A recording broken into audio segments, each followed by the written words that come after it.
اسلامی عقائد میں سے نا ایک بنیادی عقیدہ آخرت ہے۔ جن چیزوں پر انسان ساری زندگی اعمال کرتا ہے وہ چیزیں ہوتی ہیں جو اس کے عقیدے میں شامل ہوتی ہیں۔ عقیدہ جس طرح کا ہوتا ہے اسی طرح کا انسان عمل کرتا ہے۔ جو اس کی سوچیں ہوتی ہیں، جو افکار ہوتے ہیں، اسی طرح اپنے شب و روز گزارتا ہے۔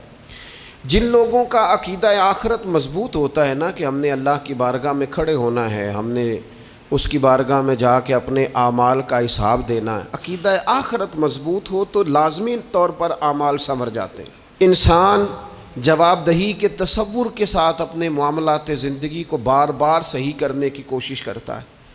عقیدہ آخرت اسلامی عقائد میں بنیادی فکر کا عقیدہ ہے، اساس ہے عقائد کی۔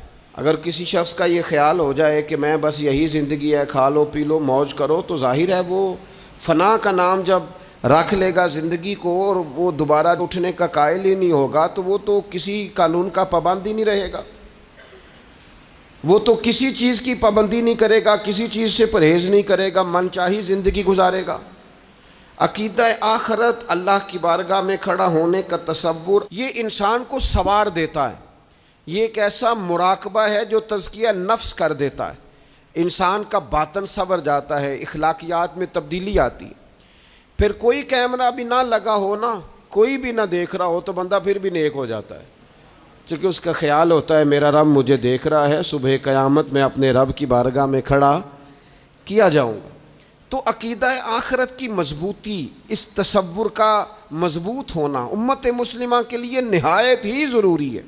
آپ دیکھیے قرآن مجید فرقان حمید ہماری توجہ دلاتا ہے، اور سورۃ القیامہ کے اندر اللہ کریم نے ارشاد فرمایا ایحسب الانسان، کیا آدمی اس گھمنڈ میں ہے، کیا انسان کا یہ خیال ہے ان یترک سدی، کہ اسے آزاد چھوڑ دیا جائے گا، اس سے پوچھا نہیں جائے گا؟ کیا انسان یہ سمجھتا ہے اس سے کوئی سوال؟ ایحسب الانسان، کیا انسان اس گمان میں ہے، اس گھمنڈ میں ہے ان یترک سدی، کہ اسے آزاد چھوڑ دیا جائے گا، کوئی پوچھنے والا نہیں ہوگا؟ اسے آزاد نہیں چھوڑا جائے گا، اس پر پابندیاں ہیں، اس پر کچھ قیود ہیں، اسے کچھ حدود بتائی گئی ہیں، اسے ایک دائرہ کار دیا گیا ہے، اسے بتایا گیا ہے کہ یہ حلال ہے، یہ حرام ہے، یہ تیرے لیے جائز ہے، یہ تیرے لیے جائز نہیں ہے۔ اس چیز کی حد تک تو آگے بڑھ سکتا ہے، یہاں سے اس لائن کو تو کراس نہیں کر سکتا۔ اس پر پابندیاں ہیں، ان پابندیوں کے بیچ رہ کے وہ زندگی گزارے گا۔ اور یہ بھی یاد رکھے، یہ آیت ایک دوسرا معنی یہ دیتی ہے کہ یہ مت سمجھے کہ صبح قیامت اسے چھوڑ دیا جائے گا، اس سے پوچھا جائے گا، اس سے سوال کیا جائے گا۔ اللہ کی بارگاہ میں جب یہ کھڑا ہوگا تو اسے اپنے اعمال کا حساب دینا ہو۔ لازمی طور پر ایک عدالت صبح قیامت لگے گی، جس عدالت میں مجرم پیش ہوں گے، انہیں اپنے جرموں کا حساب دینا ہے، ظالموں کو کھڑا کیا جائے گا، ان سے ان کے ظلم کے بارے میں باز پرس ہوگی۔ تو لازمی طور پر عقیدہ آخرت کی مضبوطی انسان کو مضبوط کرتی، اس کے اعمال پر پیرے بیٹھ جاتے ہیں، وہ پھونک پھونک کر قدم رکھتا ہے، سوچ کر جملے بولتا ہے، وہ کوئی بھی معاملہ کرتا ہے تو اس میں اس کا خیال ہوتا ہے کہ میں نے دنیا سے چلے جانا ہے، میرے پاس پتہ نہیں کتنا وقت بچا ہے، لہٰذا مجھے آخرت میں پیش ہونا ہے، اپنے معاملات کی آسانی کے لیے، وہاں کی آسانی کے لیے میں یہاں تھوڑا سوچ سمجھ کے چلوں۔ رب فرماتا ہے تجھے ایسے ہی آزاد نہیں چھوڑا جائے گا، آزاد پنچھیوں جیسی زندگی نہ گزار، صبح قیامت کے معاملات کو پیش نظر رکھ، اس پر غور کر۔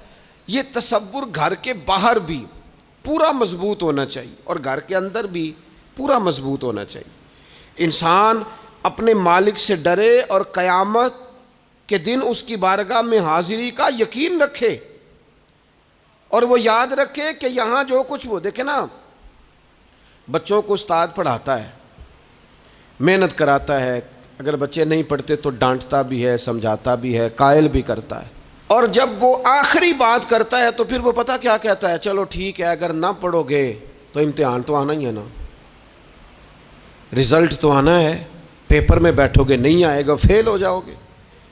یہ لاسٹ پر یہ بات ضرور ہوتی ہے، اور یہ امتحان دینے کا تصور اور امتحانی سینٹر میں جانے کا خیال طالب علم کو مجبور کرتا ہے کہ میں اسباق تیار کروں، میں بار بار اس پر غور کروں، میں کتاب کو سمجھوں، میں اس کو حل کروں چیزوں کو، تاکہ جب میں مرکز میں جاؤں پرچہ دینے کے لیے امتحانی سینٹر میں تو پھر مجھے پریشانی کوئی نہ ہو۔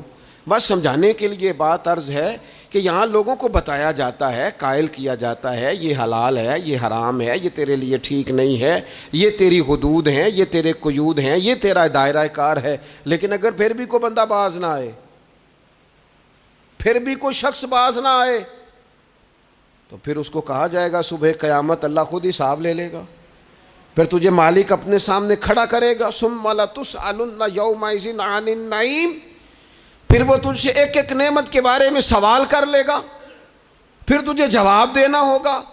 تو اس تصور کو اپنی زندگی میں لاگو کریں کہ ہم نے مرنا ہے، اللہ کی بارگاہ میں جان، اس تصور کو پوری طور پر طاری کریں اپنے ذہنوں میں۔ یہ جو رسمی سی بات ہے نا، پتہ نہیں کب چلے جانا ہے، جو جانے والے ہوتے ہیں ان کی کوئی تیاری بھی ہوتی ہے، جن کو پتہ ہوتا ہے نا وہ رمضان المبارک میں نا کئی دفعہ ایسا ہوتا ہے کہ ٹکٹیں نہیں مل رہی ہوتی ہیں اور عمرے کے ویزے لگ چکے ہوتے ہیں، تو ایجنٹ کہہ دیتے ہیں جانے والوں کو کہ تیاری رکھنا، کسی وقت بھی میرا فون آ جائے گا۔ تو لوگوں نے بیگ باندھ لیے ہوتے ہیں، سامان تیار کر لیا ہوتا ہے، سارے انتظامات کر کے رکھے، کیوں کہ پتہ نہیں کس وقت بلاوا آ جائے گا۔ تو روز کہتا ہے پتہ نہیں اللہ کی جانب سے کس وقت بلاوا آ جائے گا۔ پھر اپنی تیاری بھی تو یار کچھ بتانا، میں بھی بتاؤں آپ بھی بتائیں، پھر ہم اپنے آپ سے یہ بھی تو سوال کریں نا کہ جہاں اچانک جانا پڑے اس کے لیے تیاری ہوتی ہے، ہماری تیاری کیا ہے؟ اگر اچانک جانے پڑے اس کی بارگاہ میں کیا تیاری؟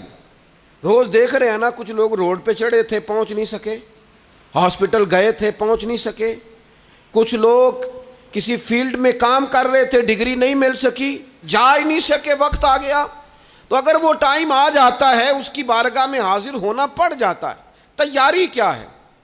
نبی پاک علیہ الصلوۃ والسلام گھر کے اندر اپنے گھر والوں کی تربیت کے لیے اور تعلیم امت کے لیے ایک دعا مانگتے تھے۔ حضرت عائشہ صدیقہ کہتی ہیں حضور دعا مانگتے تھے، مشکات میں موجود ہے۔ کیا دعا تھی؟ اللہم حاسبنی حسابا یسیرا، اے اللہ ذرا حساب آسان کر کے لینا۔ یہ حضور تعلیم امت کے لیے دعا مانگتے، اللہ حساب ذرا آسان کر کے لیجیے، مالک کرم فرمانا۔ تو حضرت عائشہ صدیقہ رضی اللہ تعالیٰ عنہ ارشاد فرماتی ہے، میں نے عرض کیا یا رسول اللہ صلی اللہ تعالیٰ علیہ وسلم یہ آسان حساب کا کیا مطلب ہے؟ تو حضور فرمانے لگے عائشہ آسان حساب کا مطلب یہ ہے کہ رب کریم بندے کے نامہ اعمال پر نظر ڈالے گا اور پھر اللہ تبارک و تعالیٰ اس سے درگزر فرما دے گا۔ یہ آسان حساب ہے، پتہ مالک کو ہے اس نے کیا کیا ہے، پر کریم ہے نا۔ عدل کریں تے تھر تھر کمبن، اچیاں شاناں والے تے جے فضل کریں تے پھر بخشے جامن میرے جے منہ کالے، نظر کرے گا پھر معاف فرما دے گا۔ اور حضور فرماتے عائشہ یاد رکھو جس سے اس نے حساب لیا وہ پھر بڑی مشکل میں آ جائے گا، اس کے لیے مشکل ہو۔ اللہم حاسبنی حسابا یسیرا، اے اللہ تو حساب ذرا آسان کر کے لینا، ذرا آسان کر کے۔ یہ تعلیم امت کے لیے کہ امت کے دل میں خیال پیدا ہو کہ حساب دینا ہے، تو نے حساب دینا ہے، تو نے اپنے مال کا حساب دینا ہے، تو نے اپنے لفظوں کا حساب دینا ہے، تو نے معاملات کا حساب دینا ہے۔ تو جس کرسی پہ بیٹھا ہے، تو کلرک ہے یا صدر ہے، تو نے اپنی اس نشست کا حساب دینا۔ تو استاد ہے یا پیر طریقت ہے، تو مؤذن ہے یا خطیب ہے، تو جو بھی ہے تو نے حساب دینا ہے۔ تجھے تیرے منصب کے بارے میں پوچھا جائے گا، تجھے تیرے عہدے کے بارے میں پوچھا جائے گا، تجھے اپنی ذمہ داریوں کے بارے میں حساب دینا، اللہ کی بارگاہ میں تمہیں جا کے بتانا ہے کہ تم نے کیا اعمال کی۔ اس تصور کو پکا کریں اپنی۔ یہ تصور کتنا کو پکا ہونا چاہیے، دنیا کیا ہے اور آخرت کیا ہے۔ ہمارے ہاں لوگوں نے بہت بڑا لمبا چوڑا دنیا کا تصور بنا لیا ہے، کار جہاں دراز ہے، لمبا تصور، دنیا داری کے لیے لمبی منصوبہ بندی، دور دور تک میں نے یہ کرنا ہے، پھر میں نے یہ کرنا ہے، پھر اس کے بعد انشاءاللہ یہ کر دینا۔ یہ تو آپ نے 300 سال کی پلاننگ بتا دی ہے، یہ تو 300 سال کی پلاننگ بتائی۔ کیا بتائیں تجھے اے باپ، کیا کار ہائے نمایاں کر گئے BA کیا, نوکر ہوئے, پینشن ملی, پھر مر گئے. زندگی تو اتنی سی ہے, اتنی لمبی منصوبہ بندی, اس میں آخرت کہاں ہے؟ اس میں اگر کسی مقام پر رب کی بارگاہ میں حاضر ہونا ہے تو وہ کہاں ہے؟ جو مرنے والے لوگ ہوتے ہیں ان کا تو جینا کچھ اور طرح کا ہوتا ہے, جن کو جانا ہوتا ہے ان کا رہنا تو کچھ اور طرح کا ہوتا ہے, جن کو کسی جگہ منتقل ہونا ہوتا ہے, جو عارضی مکانوں میں رہتے ہیں ان کا رہن سہن تو ذرا اور طرح کا ہوتا ہے. لیکن جو ہمارا انداز ہے, جو ہمارا رہن سہن ہے, جو ہمارا طریقہ کار ہے, وہ تو مستقل رہنے کا ہے. وہ تو لگتا ہے کہ کبھی چھوڑنے والے نہیں ہیں. اس میں تو کوئی ایسی چیز نظر نہیں آتی کہ جس میں ہم محسوس کریں کہ ہم نے چھوڑ کے جانا ہے. لیکن نبی پاک علیہ السلام نے جس دنیا کو ہم بہت بڑی دنیا سمجھتے ہیں, حضور نے اس کی مثال کیا دی؟ صحیح مسلم کی حدیث ہے. دیکھیں کتنا کھول کر اور کتنا آسان کر کے رسول پاک ہمیں بات سمجھاتے ہیں. دنیا کیا ہے, آخرت کیا ہے, یہ والی زندگی کیا ہے, آخرت کی زندگی کیا, بالکل کھول کر واضح کر کے نبی پاک علیہ الصلوۃ والسلام فرمانے لگے دنیا اور آخرت کی مثال اس طرح ہے جس طرح دریا بہ رہا ہو اور کوئی آدمی اس میں انگلی ڈبوئے, جتنا پانی اس کی انگلی کو لگ گیا یہ دنیا ہے, اور جو باقی ٹھاٹھے مارتا دریا پیچھے ہے, سمندر پیچھے ہے, وہ سارا آخرت ہے. یہ اتنی سی دنیا ہے, یہ صحیح مسلم میں موجود ہے. اتنی سی دنیا کے لیے اتنے پاپڑ بیلنا, اتنی سی دنیا کے لیے اتنے ظلم کرنا, اتنی سی دنیا کے لیے اتنے حق ضائع کرنا, اتنی سی دنیا کے لیے اتنے لوگوں کے دل توڑنا, اتنے حقوق پہ ڈھاکہ ڈالنا, اتنا جبر کرنا, لوگوں کا مال کھانا, لوگوں کو تکلیف دینا, عزتیں اچھالنا, اتنی سی دنیا کے لیے. حضور فرمانے لگے اتنی سی ہے یہ دنیا, جتنا انگلی کو پانی لگ گیا ہے وہ جنت, جو نری جنت نہیں, خدا کا فضل ہے, جو اللہ کی عطا ہے اپنے بندوں کے لیے. میرے کریم فرمانے لگے اس جنت میں وہ نعمتیں ہیں نہ کسی آنکھ نے دیکھی, نہ کسی کان نے سنی, نہ تمہارے دل پر کبھی خیال ہی گزرا ہوگا کہ ہمارا رب ہمیں یہ جی عطا فرمانے والا ہے. تھوڑا سا نا 24 گھنٹوں میں کچھ ٹائم اپنی آخرت کے لیے, اپنے سارے معاملات کو مرتب کرتے ہوئے کچھ زندگی کے کام اپنی آخرت کے لیے. آپ یقین کریں بچوں سے لے کر بڑوں تک, ان پڑھ سے لے کر پڑھے لکھے تک, ہم نے جس کو اپنے مزاج کے مطابق کم فہم سمجھا اس سے لے کر دانشور تک دوڑ لگ گئی دنیا جمع کرنے کی. وہ ایک سوچ حضرت سلطان باہو رحمۃ اللہ علیہ فرمانے لگے, ہزاروں لوگ ان کی خدمت میں آیا کرتے تھے تو کہتے ہیں رابدہ طالب کوئی نہیں ملیا, تے جو ملیا ہے طالب زردہ ہو. یہ تو دعا کرانے آئے ہیں کہ میرا کاروبار نہیں چلتا, یہ تو دعا کرانے آئے ہیں کہ جناب وہ میرا جو ہے وہ فلانا کیس سلجھ گیا. رابدہ طالب کوئی نہ ملے. کوئی ایسا تو آتا جو کہتا میری اس سے ملاقات کرا دے, کوئی طریقہ بتائیں مالک معرفت کیسے دیتا ہے. کوئی تو ایسا آتا جو کہتا کہ آؤ نہ کچھ باتیں درد کی کریں, کچھ عشق رسول کی تم کرو, کچھ محبت مصطفیٰ کی میں کروں. کچھ ایسے آتے جو کہتے آؤ نہ کوئی ذکر چھیڑے صدیق اکبر کا, کوئی بات کریں سیدنا فاروق اعظم کی, کچھ تذکرے ہو جائیں عثمان غنی کے, تھوڑی دیر ہو نہ جائے مولا علی کا تذکرہ. کچھ لوگ ہوتے نا ایسے جو اس طرح کے ہوتے, لیکن وہ ہر وقت دنیا داری, ہر وقت. اچھا کہیں اکتاتے بھی ہیں نا, تھک گئے کاروبار کر کر کے, کہیں اکتاتے بھی ہیں تو کرتے کیا ہیں, سیر کرنے چلے جاتے ہیں. میں جی بور ہو گیا ہوں کام کرتے کرتے, چلو میں اب ٹھنڈے علاقے میں چلتا ہوں. کبھی تو ایسا ہونا تو کہے میں نے بچوں کو بھی وقت دیا ہے, دوستوں کو بھی دیا ہے, یاروں کو بھی دیا ہے, صحت کو بھی دیا ہے, میں نے ٹائم اپنے شوق کو بھی دیا ہے, اب میں کسی کو ٹائم نہیں دوں گا, یہ چند گھنٹے میں صرف رب رسول کی بارگاہ میں حاضری دوں گا. تو ذرا جم کے قرآن پاک پڑھے, تو ذرا ذوق سے درود پاک پڑھے, تو ذرا شوق سے میرے محبوب کی نعت سنے, تو سارا زمانہ بھول جائے اور تو رج رج کے دعا مانگے اپنے رب کی بارگاہ میں, اپنی پریشانیاں عرض کرے, اپنے اندر کی کیفیت بیان کرے. دل جو سخت ہو گیا ہے, ذہن جو سخت ہو گیا ہے, جو طبیعت میں وہ نورانیت نہیں آ رہی, اس کی تو بات کرے. تو اپنے رب کی بارگاہ میں معافی کا سوال کرے، تو اس سے قیامت کے دن درگزر کرنے کے لیے عرض کرے، کچھ تو ایسا ٹائم نکلے۔ لیکن دوستو، ہم تو بالکل الجھتے ہی جا رہے ہیں۔ وہ معاملات زندگی ہیں کہ ختم ہی نہیں ہو رہے، شوق ہیں کہ ختم ہی نہیں ہو رہے، باتیں ہیں کہ بڑھتی چلی جا رہی ہیں۔ دور گزر گیا جب لوگ کہتے تھے کہ کوئی درود پاک بتائیں جس سے سرکار راضی ہو۔ ایک کی مسئلہ ہے، کام نہیں چلتا۔ ایک صاحب آئے، کام نہیں چلتا۔ میں نے کہا سورہ واقعہ پڑھا کریں۔ کہتے ہیں حضرت میں بڑی دیر سے پڑھ رہا ہوں۔ میں نے کہا چلیں کچھ صدقات دے کے دیکھ لیں۔ کہنے لگے بڑی دیر سے دے رہا ہوں۔ میں نے انہیں ایک اور وظیفہ بتایا، کہنے لگے یہ بھی مجھے کسی نے بتایا تھا، بڑی دیر سے کر رہا ہوں۔ تو میں نے انہیں کہا پھر میری ایک ناقص رائے یہ ہے کہ سارا کچھ کرنے کے بعد اگر ابھی تک پھر بھی آپ سمجھ رہے ہیں نا آپ کی مرضی کے مطابق آپ پر دروازے نہیں کھل رہے، پھر آپ صبر کریں۔ جو میرا رب چاہتا ہو اس پہ راضی رہ کے دیکھیں، پھر ذرا راضی رہ کے دیکھیں، پھر دیکھیں کہ مالک کا فیصلہ کیا ہے۔ وہ آپ کے حق میں کوئی رحمت والا فیصلہ ہی فرمائے گا، پھر ذرا انتظار کر کے دیکھیں، پھر ذرا صبر کر کے دیکھیں۔ پھر وہ کہتا وَبَشِّرِ الصَّابِرِينَ، محبوب یہ جنہوں نے صبر کیا ہے انہیں میری رحمت کی خوشخبری سنا دو۔ پھر وہ کہتا ہے باقیوں کے پاس مال ہوگا، دولت ہوگی، اقتدار ہوگا، بڑا کچھ ہوگا، ان اللہ مع الصابرین، صبر کرنے والوں کے ساتھ رب کریم ہوگا۔ پھر ذرا ٹھہر ہی جائیں، پھر تھوڑا حوصلہ ہی کر لیں، پھر اس کے فیصلے کا ذرا انتظار کر کے دیکھیں۔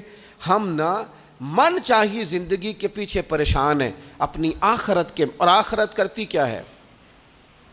جب آپ کا آخرت پر یقین پکا ہو جاتا ہے نا، پھر لازمی طور پر انسان کے اعمال سنورتے ہیں۔ آپ یقین کریں سنورتے ہیں، 100% سنورتے ہیں۔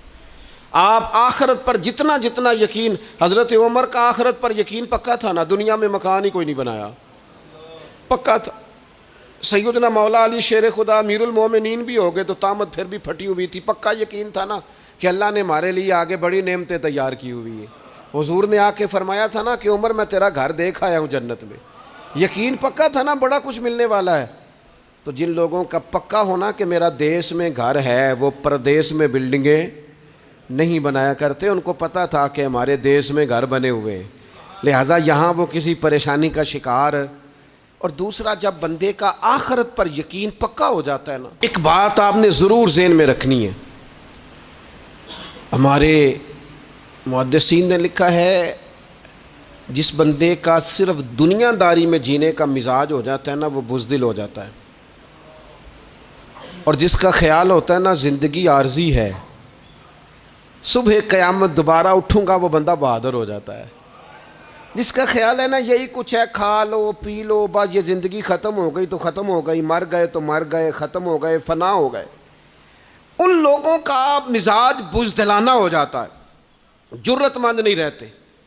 اور جن کا یہ خیال ہوتا ہے نا مرنے کے بعد بھی اٹھنا ہے، ایک نئی زندگی اللہ عطا کرے گا، وہ لوگ پھر موت سے گھبراتے نہیں، انہیں مرنے سے ڈر نہیں لگتا۔ پھر موت کا لفظ کوئی بندہ سنا کہ انہیں بلیک میل نہیں کر سکتا، وہ بندے طاقتور ہو جاتے ہیں، باہمت ہو جاتے ہیں۔ حضرت جابر بن عبداللہ فرماتے ہیں، بخاری میں حدیث ہے، فرماتے ہیں ایک احد والے دن ایک صحابی کھجور کھا رہے تھے، تو کھجور کھاتے کھاتے انہوں نے نبی پاک صلی اللہ تعالیٰ علیہ وسلم کی خدمت میں عرض کی، حضور اگر میں آج شہید ہو جاؤں تو کہاں جاؤں گا؟ تو محبوب فرمانے لگے میرا رب اپنے فضل سے تجھے جنت عطا کرے گا۔ حضرت جابر ابن عبداللہ رضی اللہ تعالیٰ عنہ فرماتے ہیں اس بندے نے کیا کیا، اس نے نا کھجور جتنی کھا لی تھی کھا لی، باقی نکال دی منہ سے، تلوار لی، میدان میں گئے، شہید ہو گئے۔ سبق ہمیں کیا دیا؟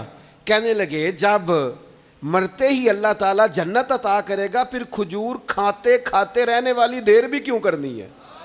پھر چھوڑو، جنت میں جا کے اللہ کے دیے ہوئے انعام کھائیں گے۔ کھجور کھانے کی بھی دیر برداشت نہیں کی۔ یہ آخرت کا اجر، آخرت میں رب کی بارگاہ میں کھڑے ہونے کا تصور بندے کو طاقتور کر دیتا۔ وہ بزدل، اقبال کیا کہتے ہیں؟ اقبال کہتے ہیں موت کو سمجھے ہیں غافل اختتام میں زندگی، یہ ہے شام میں زندگی، پھر صبح دوام میں زندگی۔ اور حضرت بلے شاہ بھی بول پڑے، وہ کہنے لگے عرش فرشتے بانگاں ملیاں مکے پہ گئے شور، بلے شاہ آسان نہیں مرنا، یہ تے مر گیا ہی کوئی ہور، یہ تو کسی اور۔